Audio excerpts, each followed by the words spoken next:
कलि पावन पतित पावन गौर हरि आविर्भाव के निकट आते ही कृष्ण कृपा और करुणा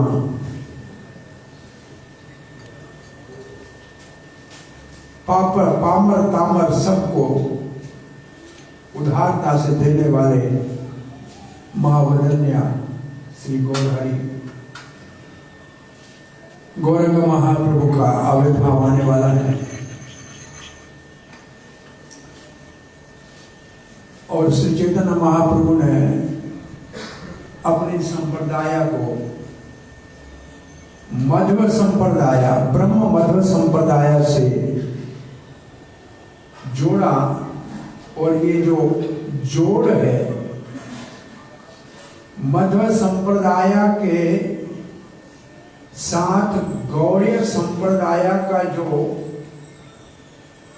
प्यूंद लगाया है जोड़ किया है वो जोड़ है माधवेंद्रपुरी के माध्यम से माधवेंद्रपुरी के माध्यम से चैतन्य महाप्रभु ने गौड़ीय संप्रदाय को मध्व संप्रदाय से जोड़ा।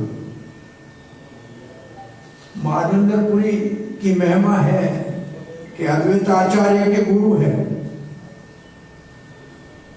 चैतन्य महाप्रभु के गुरु है, उसके दादा गुरु है।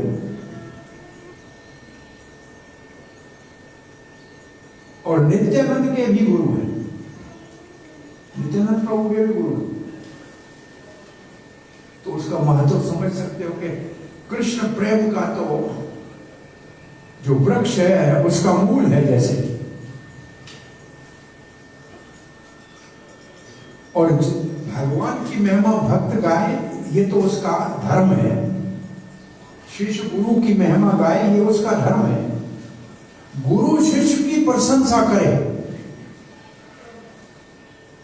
ऐसा उदाहरण प्रहलाद महाराज है जिसकी प्रशंसा नारद जी कर रहे हैं, और भगवान बैठ के भक्त की प्रशंसा करे ऐसा माधवेंद्रपुरी भक्त है जिसकी चैतन्य महाप्रभु स्वयं महिमा गा रहे।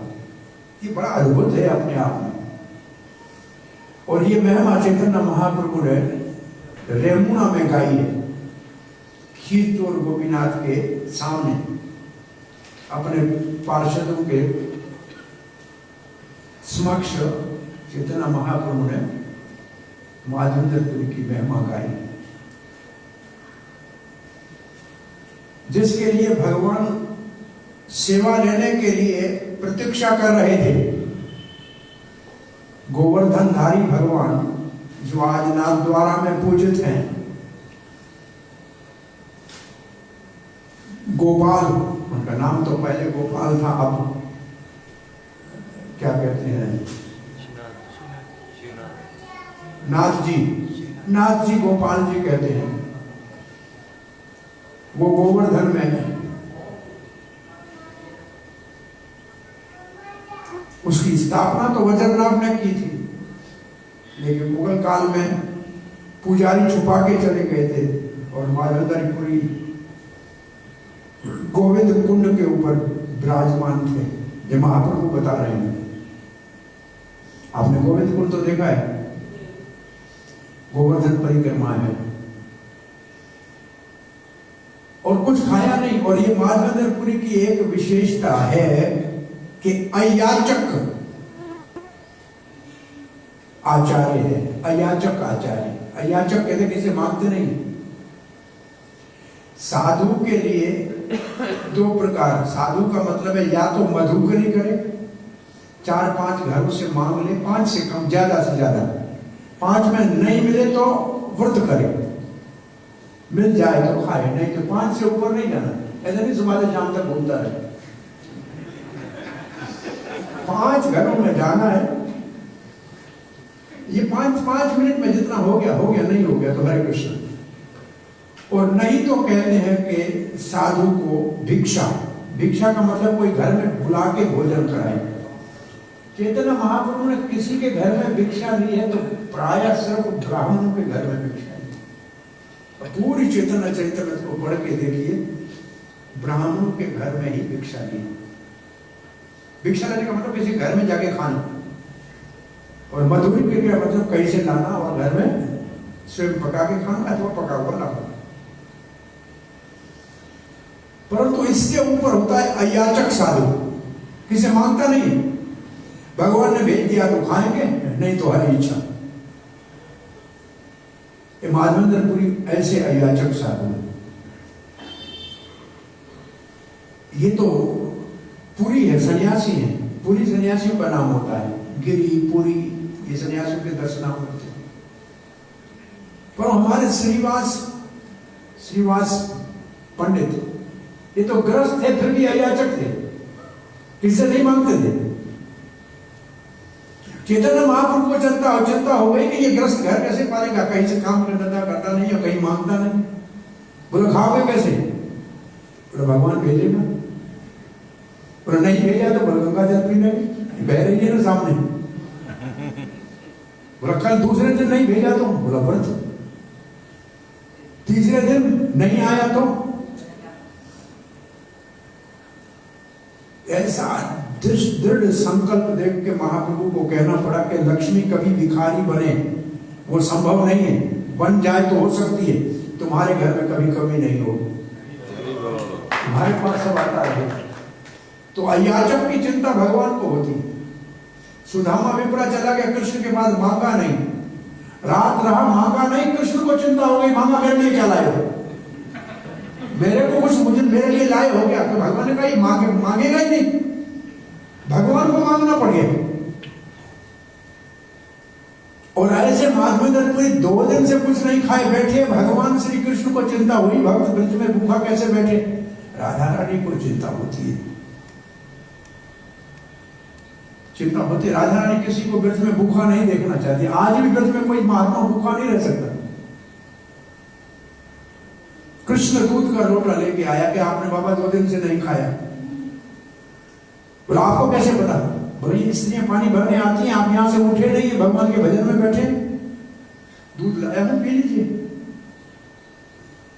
मैं बाद में अपना लोटा लेके जाऊंगा। दूध पिया, भगवान का लाया हुआ दूध, वो तो चिन्मय दूध था।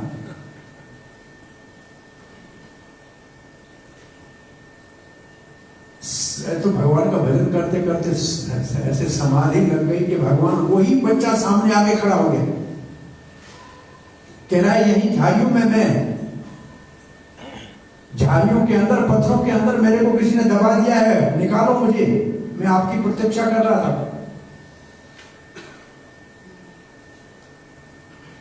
सुबह माधवेंद्रपुरी ने ब्रजवासियों को बुलाया, उस जगह से को कटवाया, बुलाया और वहां से ये ठाकुर जी निकले जो आज नाथ द्वारा में पूजित है श्री नाथ जी।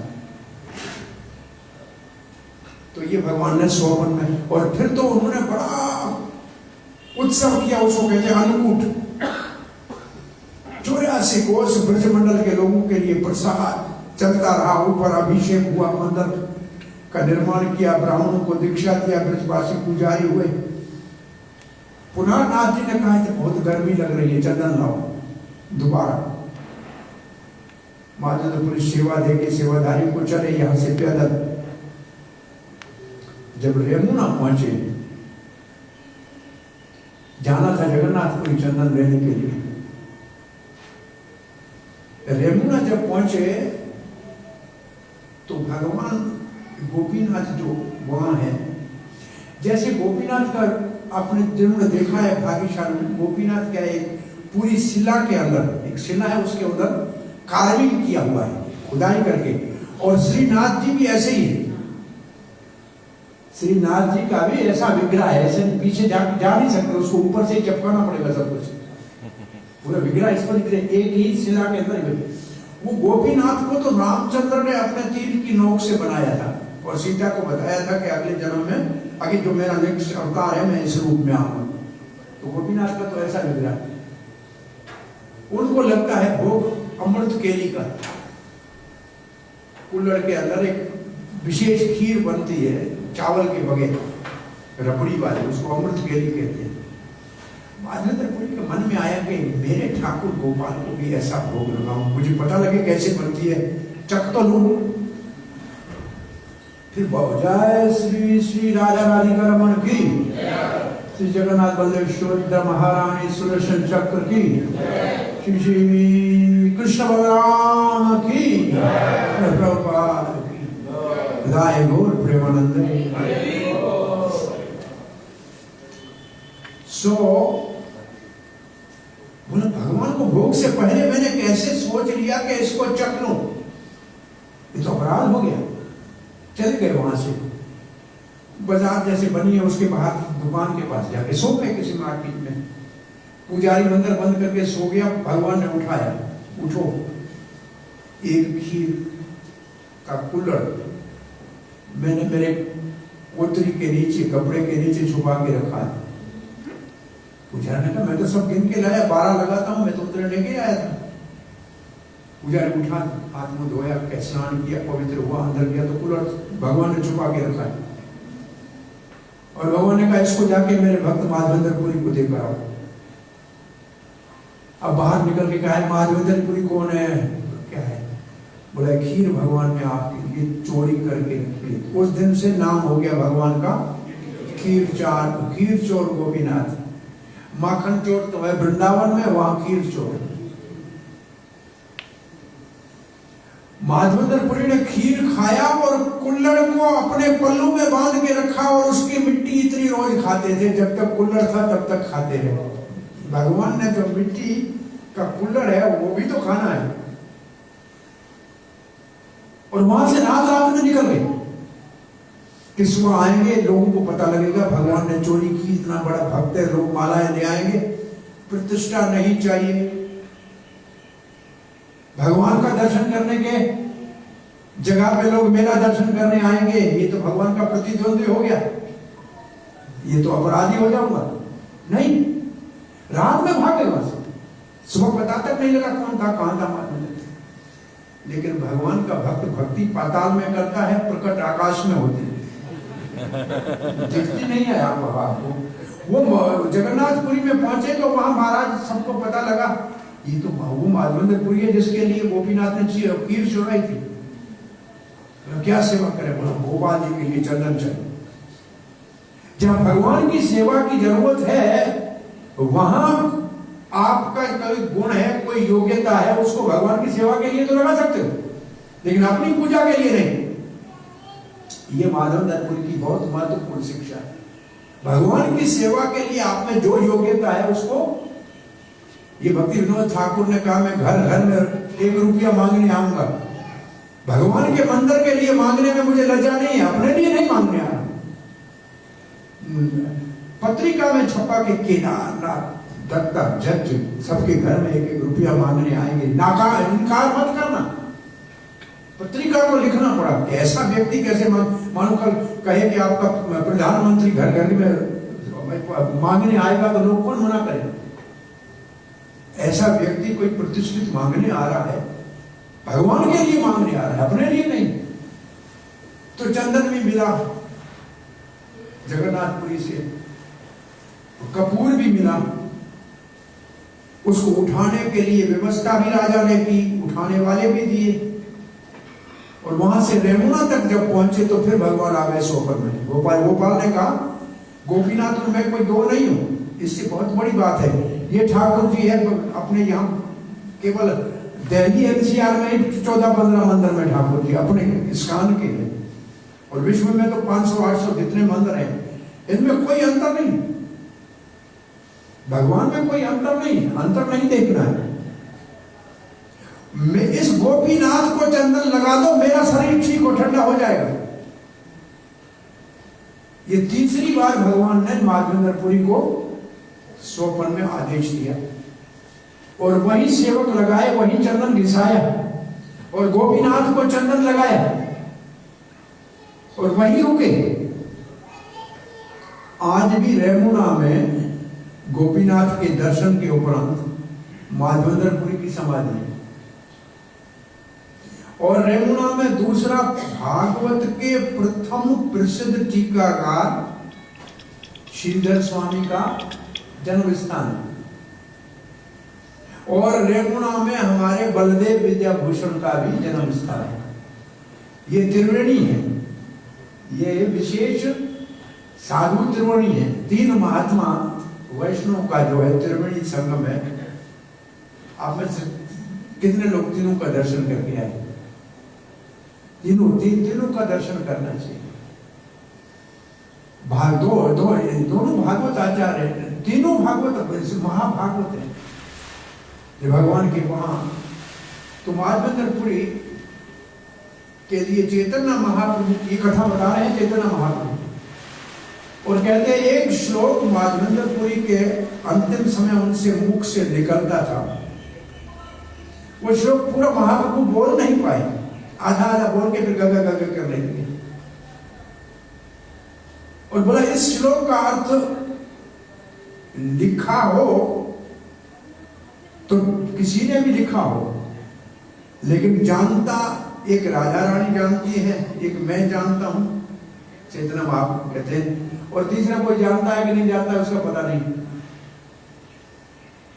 ये श्लोक लिखा है आपके यहाँ, पढ़िए जरा, कोई श्लोक पढ़िए, मेरे सामने नहीं, आप पढ़िए।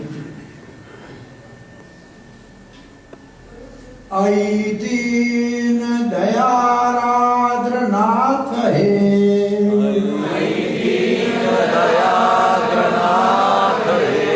मथुरा नाथ कदा अवलोक्य से, मथुरा नाथ कदा अवलोक्य से, हृदयं त्वदलोक कातरम्, हृदयं त्वदलोक कातरम्, दयिता भ्रामयति किम करोम्यहम्, दयिता भ्राम्यति किम करोम्यहम्। पढ़िए जरा, आपके सामने पढ़िए।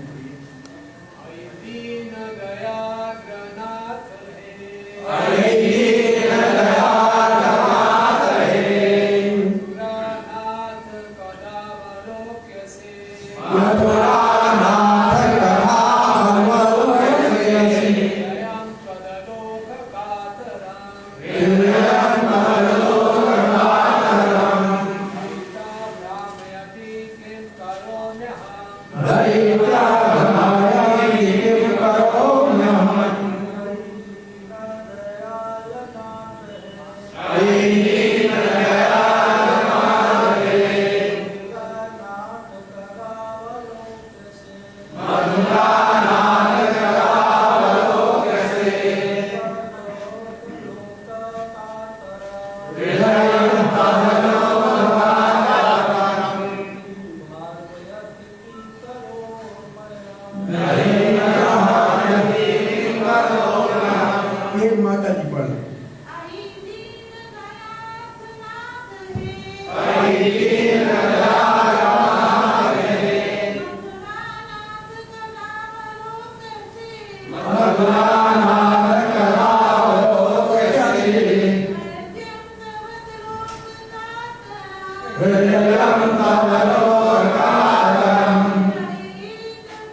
ये श्लोक है राधा रानी का भाव।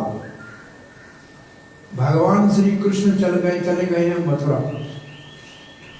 11 वर्ष तक वृंदावन में रह के मथुरा चले गए और राधा रानी कहती है, ऐ दीन दयाल आर्तनाथ, ये दीनों के नाथ, हे मथुरा के नाथ, आपका दर्शन कब होगा? कब मैं पुनः आपका दर्शन करूंगी? ये जो भाव है, ये श्लोक हमारे को तो ऐसे लगता है कुछ पता नहीं क्या है, लेकिन महानंदर पुरी तो ये श्लोक का ही स्मरण करते करते भगवान की लीला में स्मरण होता। और महाप्रभु तो इस श्लोक को पूरा गा ही नहीं सके, इस शब्दों को मथुरा मथुरा मथुरा मथुरा ऐसे करने लगे, भाव में आ गए। ये है विप्रलंबा भाव की परिकाष्ठा का श्लोक। ये हमारे को तो प्रभु जी ने कहा था चैतन्य शिक्षा आश्रम के ऊपर कथा करनी। चैतन्य शिक्षा आश्रम का पहला श्लोक है तेतो दर्पण मार्जन, वो है भक्ति का शुभ आरंभ भगवत नाम कीर्तन। ये पहले श्लोक की महिमा है। दूसरे श्लोक में अभागे लोग जो कीर्तन नहीं कर सकते हैं, भगवान दया करके अपने नाम रखे, अभागे कीर्तन नहीं कर सकते, ये दूसरे श्लोक का भाव। तीसरे श्लोक में कीर्तन करने की योग्यता। क्या योग्यता है? 4 गुण आना चाहिए। तृणाद अपि सुनिचेन दरोरपि सहिष्णु नामानि नमानि। 4 गुण ये आएंगे तब कीर्तन होगा। इन गुणों की व्याख्या अभी नहीं कर पाएंगे। 5वें श्लोक में है अनर्थ निवृत्ति। अनर्थ निवृत्ति तक पहुंचना है। न धनम न जनम न सुंदरम कवितम वजन, ये है अनर्थ निवृत्ति। 5वें में है जीव का स्वरूप। अयिनंद तनुज किंकरम पतितम माम, मैं भगवान आपका दास हूं, किसी और का दास नहीं। ये जीव का स्वरूप इसका मतलब स्वरूप तक पहुंच गया, अनर्थ निवृत्ति हो गया तो स्वरूप तक पहुंच गया। और 6वां श्लोक है कीर्तन की सिद्धि। नयनम गलदश्रुधारया, ये कीर्तन की सिद्ध अवस्था है। ये भाव में जो होता है उसमें ये अष्टशातक भाव होते हैं। तो भाव भक्ति का उदय, भगवान की हलादिनी शक्ति हृदय में प्रवेश करती है तब होता है। तब आंखों से आंसू आता है, गला रुक जाता है, रोमांच होता है।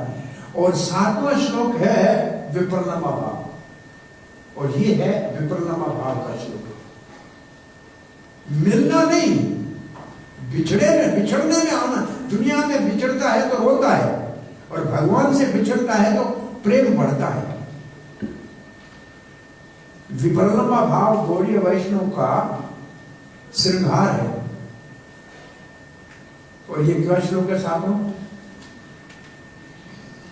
युगायितं निमिषेण चक्षुषा प्रायविष्टं शून्यायितं जगत सर्वं गोविंद विरहितं। आंख पलक झपकती है और आपका दर्शन नहीं होता है, कृष्ण लगता है युग बीत गए, दुनिया खाली लगती है। ये है विरह, ये है विप्रलंबा। और प्रेम की परिकाष्ठा है 8वां श्लोक। जिसको प्रेम प्राप्त हो गया है वो भी राजा रानी का भाव है। आश्लीष वापादरतां पृष्ठमां मर्मतां करुत्वा यथा तथा वा विदधातलं पटो मतना प्राणनाथस। ये है प्राणनाथ, ये भाव है। आप दर्शन दो न दो, कब में दर्शन होगा, ये है विप्रलंबा भाव। सो माधवपुरी के इस विप्रलंबा भाव की महिमा भगवान श्री गौरंग महाप्रभु ने गाई है। और चैतन्य महाप्रभु ने, ये हम देख रहे हैं कि चैतन्य चरितमृत की मध्य लीला के 4थे अध्याय में ये श्लोक है। इससे पहले पूरी कथा है। आज चैतन्य महाप्रभु के आविर्भाव के उपलक्ष्य में एक विभाग हमने रूप गोस्वामी की शिक्षा के अंतर्गत श्री रूप गोस्वामी और श्री चैतन्य महाप्रभु का मिलन हुआ त्रिवेणी संगम पे प्रयागराज में। और वो प्रयागराज है जहां कुंभ मेला लगता है और अमृत प्रकट होता है। वो अमृत तो है स्वर्ग वाला, लेकिन उसी प्रयागराज में चैतन्य महाप्रभु ने श्री रूप गोस्वामी को भक्ति के रस का अमृत दिया। भौतिक स्वर्ग का अमृत नहीं, भक्ति रस अमृत सिंधु। और वहीं से चैतन्य महाप्रभु के संग श्री रूप गोस्वामी और उनके छोटे भाई अनुपम चैतन्य महाप्रभु के संग श्रीपाद वल्लभाचार्य के संग जहां नाथ जी की आज पूजा होती है वो वल्लभ संप्रदाय के अंतर्गत होती है। वो वल्लभाचार्य चैतन्य महाप्रभु को अपने घर में जमुना पार ले गए। अरियल ग्राम में आप लोग गए, कभी देख गए? वो महाप्रभु को अपने घर में ले गए, भोजन कराया। तब एक बिहार के 5 कहा जाए अभी डिस्ट्रिक्ट 4-5 डिस्ट्रिक्ट इकट्ठी होती है, वो एक त्रुटिया कहते हैं उनको। वहां से एक ब्राह्मण आया, उसका नाम था रघुपति। वो महाप्रभु से मिलने आया। हे न काले आयला रघुपति उपाध्याय। उस समय जब महाप्रभु प्रसाद आदि ले लिया तब रघुपति उपाध्याय कहते हैं वेद के जानने वाले को। वैसे एक वेद को जाने उपाध्याय, 2 वेद को द्विवेदी, 3 को त्रिवेदी, 4 को चतुर्वेदी। तो उपाध्याय आए, कहां से आए? तिरुहट्टा पंडित बड़ वैष्णव महाशय। वो तिरुहट्टा जगह का नाम है। प्रभुपाद जी लिखते हैं तिरुहट्टा कौन सी जगह है? बोला बिहार में सारण, चंपारण, मुजफ्फरपुर और दरभंगा, ये 4 मिला के यहाँ के रहने वालों को त्रुटिया कहते हैं। उन्होंने आके क्या किया? आसीते हो कैला प्रभु चरण वंदन। आते ही भगवान श्री चैतन्य महाप्रभु का चरण वंदन किया, दंडवत प्रणाम किया। तो महाप्रभु ने क्या किया? कृष्णमति रहो बले प्रभु वचन। कृष्णमति रहो। महाप्रभु के पास कोई नया भक्त आता था ना तो आशीर्वाद क्या देते थे? कृष्णमति कृष्णमतिरस्तु, तेरी मति कृष्ण में लगे। और जो भक्त आता था तो कृष्ण कहते कृष्णमति रहो, तेरी मति सदा कृष्ण में बनी रहे। तो ये आशीर्वाद देना चाहिए। लोग प्रणाम करते हैं और हम आशीर्वाद नहीं दें, ये आर्मी में रूल है। सलूट कोई एक करेगा ना, उसको सामने सलूट नहीं करोगे तो कोर्ट मार्शल होगी। मालूम है, ये रूल है। आपको कोई सलूट करे, आपको सलूट करना है, नहीं करोगे तो प्रणाम करेगा, आशीर्वाद ही नहीं। या तो प्रणाम करो और बड़े हो तो आशीर्वाद तो कुछ तो करो, या तो सामने प्रणाम करो, नहीं तो आशीर्वाद तो कुछ तो बोलो मुख से। तो क्या आशीर्वाद देना चाहिए बड़ों को, गुरुवर को? कृष्णमति। नया व्यक्ति कोई हाथ जोड़े बोला कृष्णमति रस्तु, तुम्हारी मति कृष्ण में लगी रहे। और कोई भक्त कृष्णमति रहो, समाज सदा तेरी मति में कृष्ण बसा रहे, ऐसे महाप्रभु ने कहा उसको। और शून्यानित हैला उपाध्याय मन। उपाध्याय का मन ये सुन के आनंदित हो गया कि भगवान ने मेरी मति कृष्ण में लगी रहे सदा, ऐसा आशीर्वाद दिया। प्रभु तार कहिला कहे कृष्ण वर्णन। और चैतन्य महाप्रभु का कृष्ण का वर्णन करो। यह है दूसरी बात सीखने की। कृष्ण मती रहो कहे और तुम्हारी मति कहीं और पड़ी हो, तो फिर तो आपके आशीर्वाद का कोई महत्व तो नहीं है ना। कृष्ण मती रहो कहने के बाद कहा कि कृष्ण की कथा कहो। तो आपको कोई प्रणाम करे कहीं तो आप उसको अगर कहो कृष्ण मती रहो, तो कम से कम कृष्ण की कथा सुनो या सुनाओ, फिर संसार की बातें मत करो। ये महाप्रभु के भक्तों के मिलने का जो शैली है वो सिखाई जा रही है। कहो कृष्ण वर्णन, कृष्ण का वर्णन करो। रघुपति उपाध्याय 2 श्लोक पढ़ रहे हैं जो उन्होंने स्वयं अपने कविता बनाई। ऐसे श्लोक है जो कहता है, निज कृत कृष्ण लीला श्लोक पढ़िला, अपने आप बनाया हुआ कृष्ण की लीला का श्लोक पढ़ा। सुनी महाप्रभु महाप्रेमावेश भैला, वो श्लोक सुन के महाप्रभु प्रेम में मगन हो गए, आनंदित हो गए। अब ये 2 श्लोक आप पढ़ो तो बड़ा आश्चर्य लगेगा। पहला श्लोक है, श्रुति अपरे स्मृति त्रय भारतम अन्य भजतो भवभूत भीता। जो जन्म मरण के चक्कर से डरते हैं ना, भले वेद पढ़ो, जाओ पढ़ो। श्रुति अपरे, कुछ लोग तो वेद पढ़ते हैं, मंत्र पढ़ते हैं। स्मृति मित्र, और कुछ जो है पुराण बैठ के पढ़ते हैं।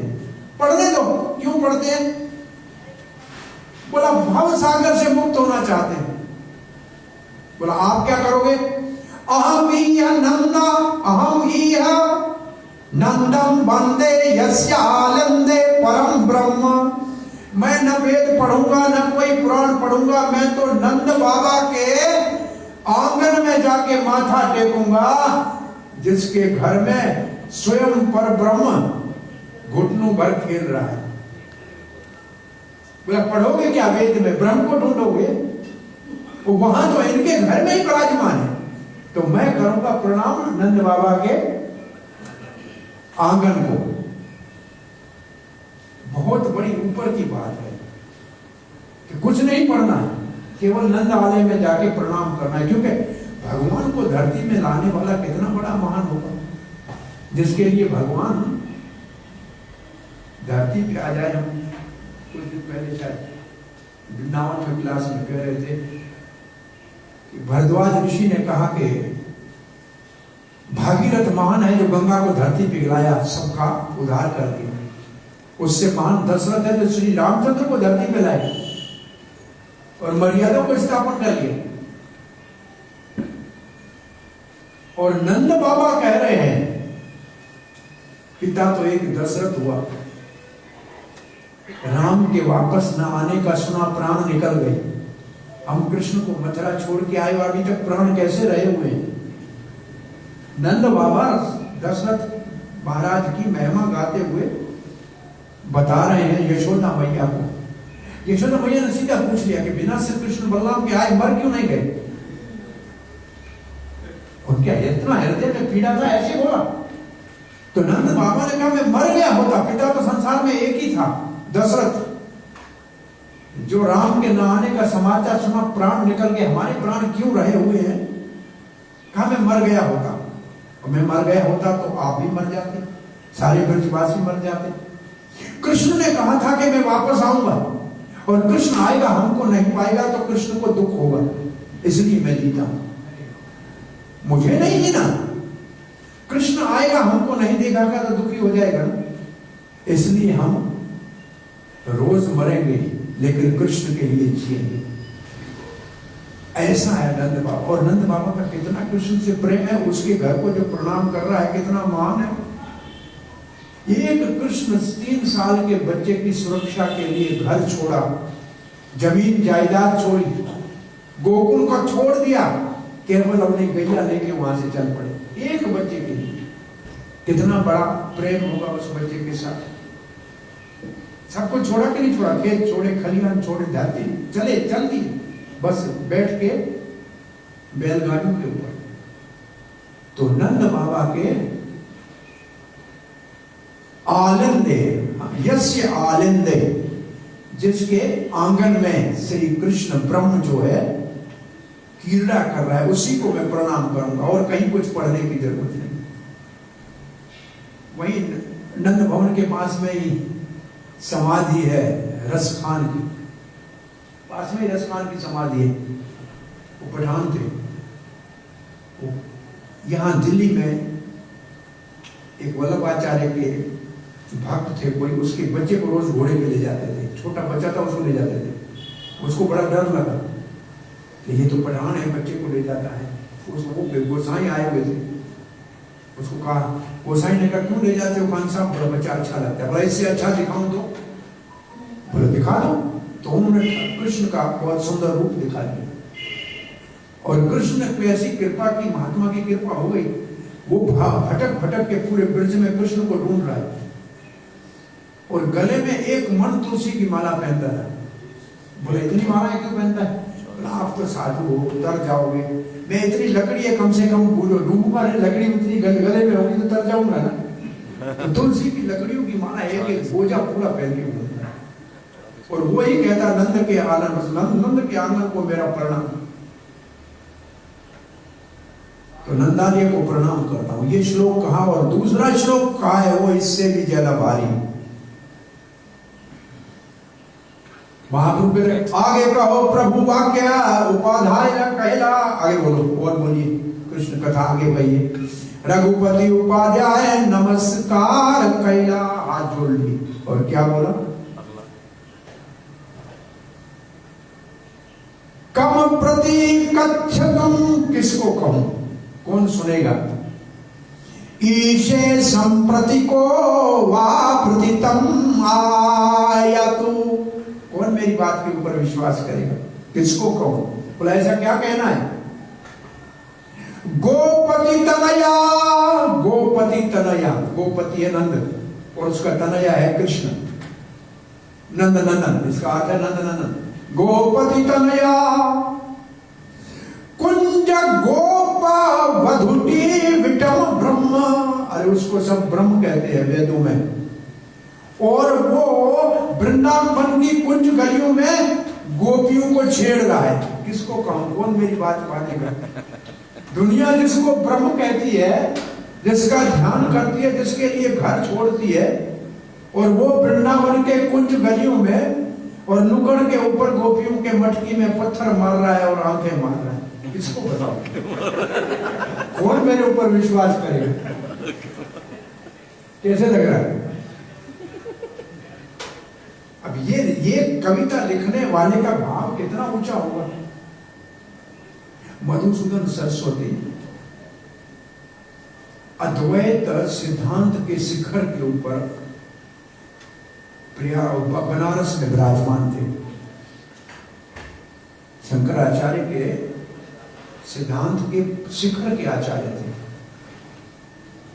वृंदावन में आए, एक साधु ने कहा महाराज आप ब्रह्म है? बोला हाँ। बोला ये सब ब्रह्म है? बोला सब ब्रह्म है। बोला आप इनसे जब शास्त्र अर्थ करते हो तो आप इनसे जीतते हो, ये हारते हैं तो आपको खुशी होती है? बोला हाँ। बोला एक ब्रह्म दूसरे को हरा के खुश होता है, ये कैसा ब्रह्म? तो ब्रह्म है। तुम अपने आप को हरा के खुश कैसे होते हो? माथा घूम गया। ब्रह्म एक ही है, दो ब्रह्म तो होते नहीं, ब्रह्म तो एक ही है, दो कैसे हो गए? काशी विश्वनाथ को प्रार्थना की, वहां से वापस वृंदावन में आया। भगवान ने ऐसी कृपा की, वापस बनारस गया तो पढ़ते थे उनके पास जो विद्यार्थी, उनको कहा कि तत्व, बोला कृष्ण के अतिरिक्त और कोई तत्व मैं नहीं जानता हूं। बंसी विभूषित करानभात पीतांबरात, भगवान श्री कृष्ण जिसके हाथ में बांसुरी है, जिसके मुखमंडल में नासिका में ये मोती है और वैजयंती, उसके अतिरिक्त और कोई तत्व जानता नहीं। और वो एक श्लोक ऐसा ही बोलता है कि मैं अद्वैत सिद्धांत के शिखर का पूजनीय आचार्य, गोपी के लंपट ने मेरे को वहां से घसीट के वृंदावन की धूल छानने के लिए मजबूर कर दिया। वो अपनी कविता में, वो अपनी भजन में लिखता है कि इस गोपियों के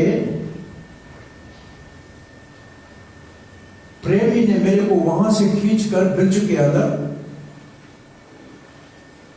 और वो मुश्किल से ये जब सुना चैतन्य महाप्रभु ने, प्रभु कहे न कहते हूं पढ़े कृष्ण लीला, प्रेमावेश प्रभु दे मन आलो आएला। ये बात सुन के चैतन्य महाप्रभु का सारा शरीर दिव्य आनंद में ऐसे ढीला पड़ गया। ये बात कौन कह सकता, इतना ऊंचा सिद्धांत। अब चैतन्य महाप्रभु ने 4 प्रश्न पूछे हैं। ये 4 प्रश्नों का उत्तर जो दिया है रघुपति जी ने, वो अगर आप पक्का करके अपने जीवन में रखो तो आपका जीवन धन्य। उसके अतिरिक्त इधर उधर देखना मत। आप सुनिए पहला प्रश्न, प्रेम देखी। पहले प्रश्न आने से पहले रघुपति उपाध्याय ने जब देखा ये श्लोक सुन के महाप्रभु के शरीर के अंदर दिव्य चिन्मय जो चिन्ह उभृत हुए, प्रकट हो गए, तो कहने लगा प्रेम देखी उपाध्याय हैला चमत्कार। आश्चर्य हो गया, क्या हो गया? मनुष्य नहीं, ये मनुष्य नहीं है, ये सामान्य मनुष्य नहीं है। यो कृष्ण करीला निर्धार, ये कृष्ण है, ये मनुष्य नहीं है, ये कृष्ण है, ये निर्धारित कर लिया। और प्रभु कहे, पहला प्रश्न याद रखिए, प्रभु कहे उपाध्याय श्रेष्ठ मान काय, श्रेष्ठ मान काय। उपाध्याय बताओ सबसे श्रेष्ठ क्या है संसार में? पहला उत्तर उपाध्याय क्या कहते हैं? आप भी बोलिए, श्यामम एव परम रूपम, श्यामम एव परम रूपम, कहे उपाध्याय,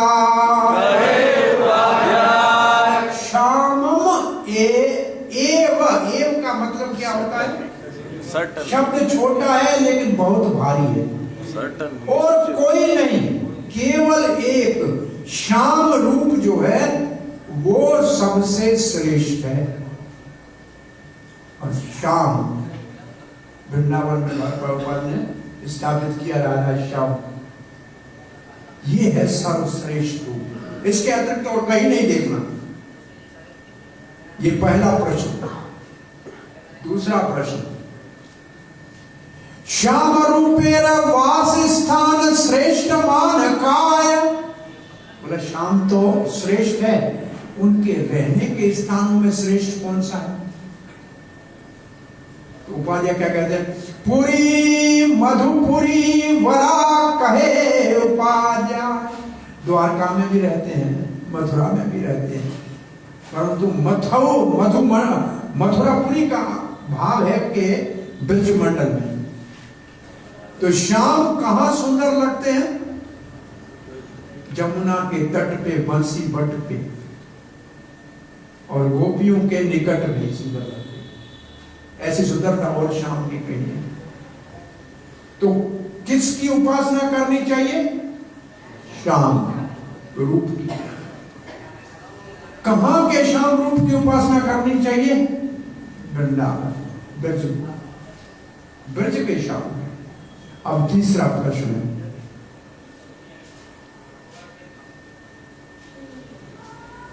बाल्य पौंगड़ कैशोर्य श्रेष्ठ मान काय। कृष्ण की बाल लीलाएं हैं। पौंगड़ बाल लीलाएं 5 साल तक, पौंगड़ लीलाएं 10 साल तक। बाल लीलाएं हैं वात्सल्य भक्तों के लिए, पौंगड़ लीला है सखाओं के लिए, और किशोर लीलाएं है गोपियों के संग। वो है 10 से 15 साल तक, 1 से 5, 6 से 10 और 11 से 15। तो इन तीनों भगवान की नित्य, ये सब नित्य है भगवान के। ये जितने भगवान के बाल है वो नित्य है। कृष्ण आज बच्चे बाल रहे तो जहां यहां बाल से बड़ा हो गया तो किसी और लोग में बाल के रूप में प्रकट हो गया, तो ये नित्य है। परंतु इन तीनों में श्रेष्ठ किसको मानते हैं? उपाध्याय क्या कहते हैं? वह किशोर कम ध्येयम कहे उपाध्याय। तीनों में किशोर जो भगवान, नित्य किशोर जो है वो वह श्रेष्ठ है। श्याम चाहिए, ब्रज का श्याम चाहिए। और किशोर 15 साल 2 महीने 7 दिन के 3 महीने 7 दिन इससे बड़े नहीं होते। कुछ दिन पहले हमने पढ़ाते हुए ब्रह्मचारियों को ये निकाला था, राजा रानी 13 साल 7 महीने कुछ दिन है और कृष्ण 15 साल 3 महीने 7 दिन है, वो 15 दिन है। ये उम्र उनकी फिक्स है, इससे ऊपर नहीं जाते हैं। ये किशोर अवस्था है। ढूंढ के निकालना एग्जैक्टली कितना है मेरे पास है। तो किशोर अवस्था भगवान की, ये सब ये किशोर अवस्था है। और चौथा प्रश्न है, रस गण मध्य तुम्हें श्रेष्ठ मान काय। रस का मतलब है जैसे सखा रस है, वात्सल्य रस है, दास रस है, माधुर्य रस है, शांत रस है। इन रसों में आप श्रेष्ठ किसको मानते हो? आद्य परो रस कहे उपाध्याय। आद्य एव परो रस, सबसे श्रेष्ठ मान रस है माधुर्य, उन्मत्त उज्ज्वल रस, ये सबसे श्रेष्ठ रस है। और हमारे जितने आचार्य हैं, अब आज कौन से आचार्य की कथा सुनिए? आज माधवेंद्रपुरी। ये सारे ही जितने हमारे आचार्य हैं ये सब उज्ज्वल उन्मत्त रस के रसिक है। प्राय मंजरी भाव के आचार्य हैं सारे, जो राधा कृष्ण के मिलाने में सुख हो लेते, स्वयं कभी नहीं मिलना चाहते। ये बात एक ध्यान में रखना, स्वयं नहीं मिलना चाहते हैं, राधा को कृष्ण से मिलाने में सुख लेते। और यहां तो मूर्ख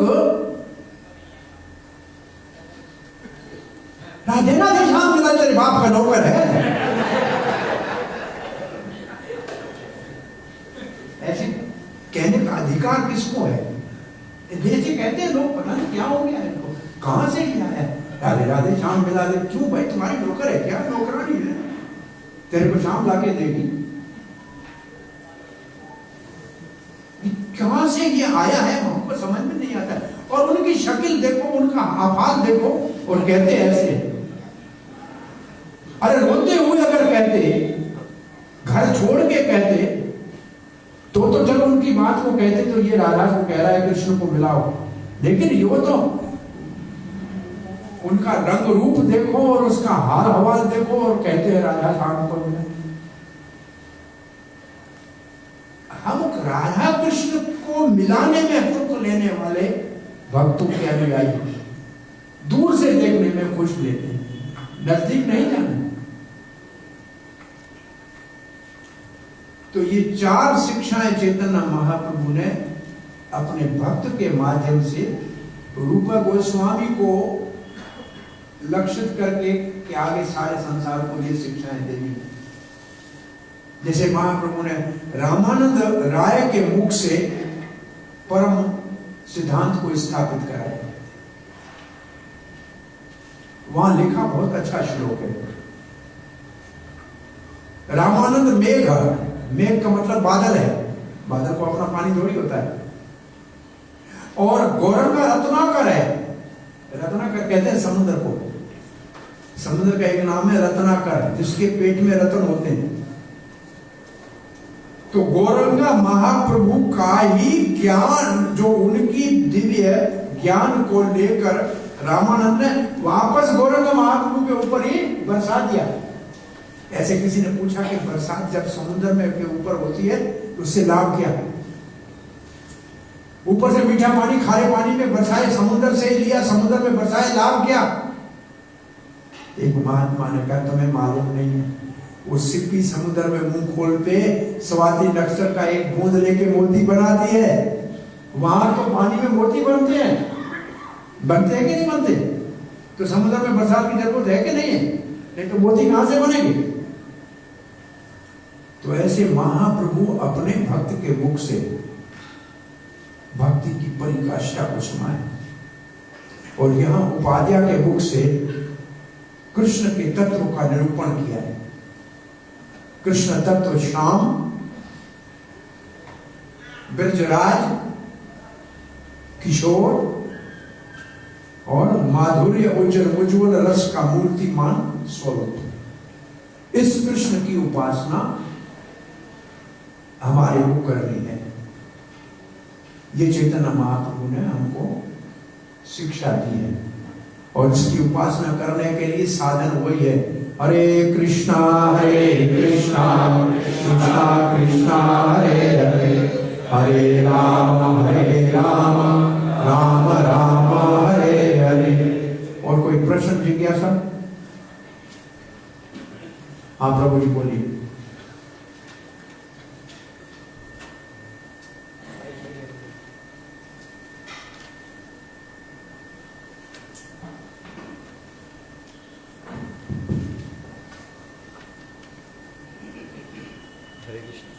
हाँ प्रभु बोलो। हरे कृष्णा भी बहुत बहुत धन्यवाद, बहुत अच्छे जानने। हरे कृष्णा बोलिए। तो ये जिसमें भी आपने बताया कि माधवेंद्र पुरी जो है वो ऐसे चैतन्य चरितामृत भी आता है कि चैतन्य महाप्रभु जो प्रेम देने आए थे उसके पहले अंकुर हैं और फिर ईश्वरपुरी में उनको वो अंकुर पोषित होता है और चैतन्य महाप्रभु जो है वो पेड़ के तने के समान है। तो मतलब जैसे हमारे गुरु परंपरा में जो इससे पहले आचार्य हुए माधवेंद्र पुरी पाद जी से, तो कुछ क्या अंतर है कि जैसे इनको बता रहे हैं कि वो उनको कृष्ण प्रेम प्राप्त नहीं हुआ या कौन से उनसे पहले आचार्य कैसे? जैसे कि मध्वाचार्य से लेके जो माधवेंद्र पुरी तक, उसमें राधा कृष्ण के प्रेम का उदय नहीं है, कृष्ण तत्व का उदय है। राधा कृष्ण की उपासना माधवेंद्र पुरी के उपरांत ही सही माना में शुरू हुई। इसलिए चैतन्य महाप्रभु और माधवेंद्र पुरी में तो एक ही पीढ़ी का अंतर है ना। इसलिए कहते चैतन्य महाप्रभु नहीं होते तो राधा तत्व को कौन जाता, राधा की महिमा को कौन जाता। गौराना होता तो की होता, राधा की महिमा प्रेम की सीमा कौन जानता। तो माधवेंद्र पुरी माधुर्य रस का जो है वो मन बीज वहां से शुरू होता है। इसलिए मध्वाचार्य में अभी भी मध्व संप्रदाय में बहुत बड़े विधि विधान है। उसको भी कहा जाए कि वो दूसरे प्रकार से उनकी पूजा की पद्धति है। राधा कृष्ण की उपासना मानिए, महान में से बाल कृष्ण की उपासना, प्राय वल्लभ संप्रदाय में बाल कृष्ण की उपासना है। प्राय राधा कृष्ण की उपासना का विशेष निम्बार्क संप्रदाय में राधा कृष्ण की उपासना है और कहीं नहीं। गौड़ीय संप्रदाय में राधा कृष्ण की उपासना है, परंतु मुख्यतः जो है नाम संकीर्तन। तो माधवेंद्र पुरी राधा कृष्ण की उपासना के बीच काम, उससे पहले ये प्रसिद्ध नहीं थी। तो यहाँ तक आप सब जानते हैं कि राधा को भेजा गोविंद देव जी के साथ में जयपुर में, तो वहाँ बड़ा पंडितों ने कहा कि राधा क्यों कौन है, कैसे रखी है। तो इसको स्थापित करने के लिए जो बलदेव विद्याभूषण ने टीका लिख के संप्रदाय को प्रमाणित किया। अब तो कोई संप्रदाय अपने आप में स्वतंत्र है क्योंकि उसकी सब टीकाएं अपनी है। विद्याभूषण के बाद हम अपने आप में स्वतंत्र संप्रदाय। हरे कृष्णा। और किसी का कोई जिज्ञासा प्रश्न? माधवेंद्र पुरी माँ कोई है क्या? हाँ प्रभु जी बोलिए।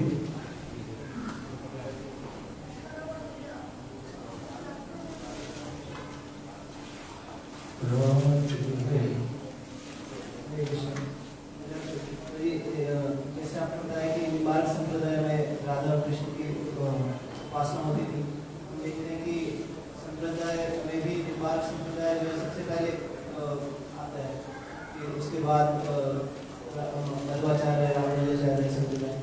महाप्रभु के समय में भी वो एग्जिस्ट करते थे और हम देखते हैं कि उसमें भी 108 तरह के सन्यासी वो हैं।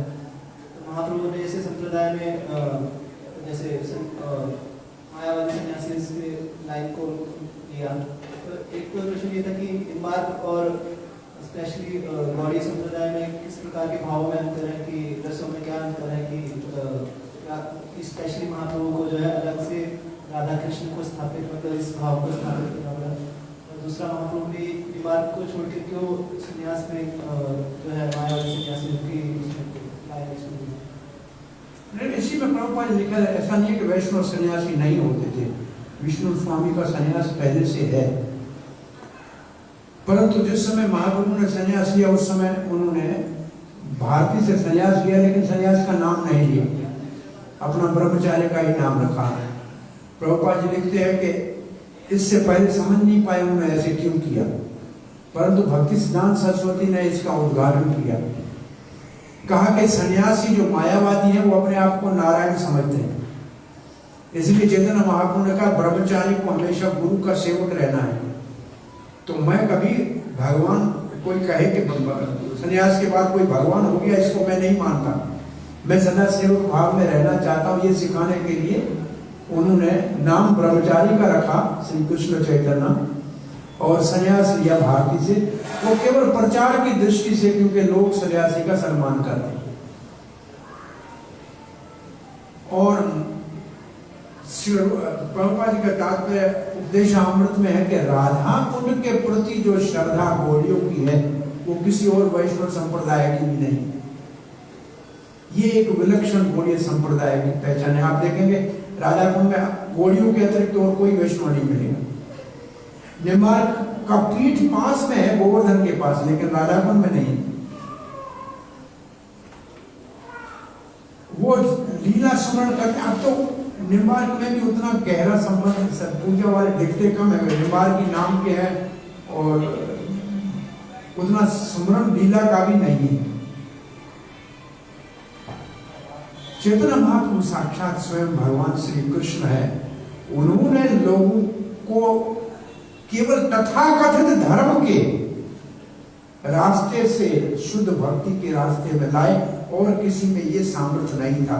यही तो अद्वैत आचार्य कहता है, स्वास बिना भगवान श्री कृष्ण के स्वयं प्रकट होने के कोई और शुद्ध भक्ति नहीं दे सकता।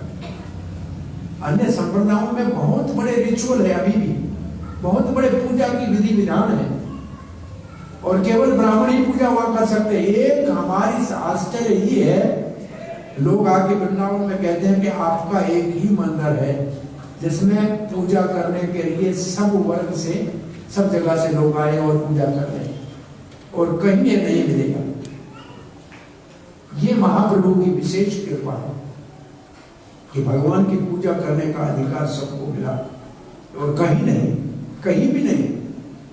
सब संप्रदायों में अभी तक भी केवल ब्राह्मण जन्म लिया हुआ ही पूजा कर सकता है और नहीं कर सकता, अभी तक भी ऐसे ही। सिर्फ गौड़ीय संप्रदाय चैतन्य महाप्रभु की एक कृपा है कि उन्होंने सबको लिखा है कि उन्होंने मलेच्छों को भी और जिसको आप कहते हैं क्या, यवनों को भी और नास्तिकों को भी भगवान की भक्ति में लगाए। यवन और नास्तिकों को लगाए, ये और कोई नहीं कर सका। पर हम अल्टर पे कहीं आपको नहीं मिलेगा बिना ब्राह्मण के, पूरी दुनिया के किसी मंत्र में। सिर्फ कृष्ण गौड़ीय वैष्णव मंत्रों में ये भगवान की पूजा का अधिकार है। तो भगवान की पूजा का अधिकार सबको क्यों नहीं होना चाहिए? जो भक्त बने उसको होना चाहिए ना। ये बहुत बड़ी विशेष गौड़ीय संप्रदाय की विशेषता है। हरे कृष्ण। गौर महाप्रभु की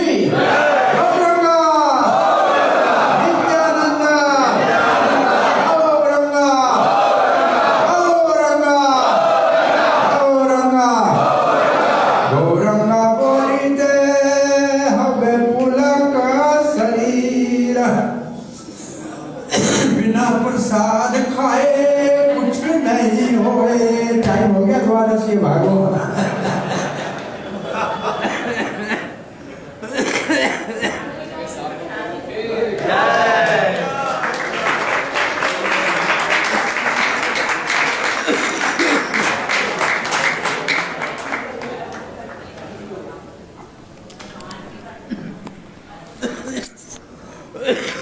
Huh.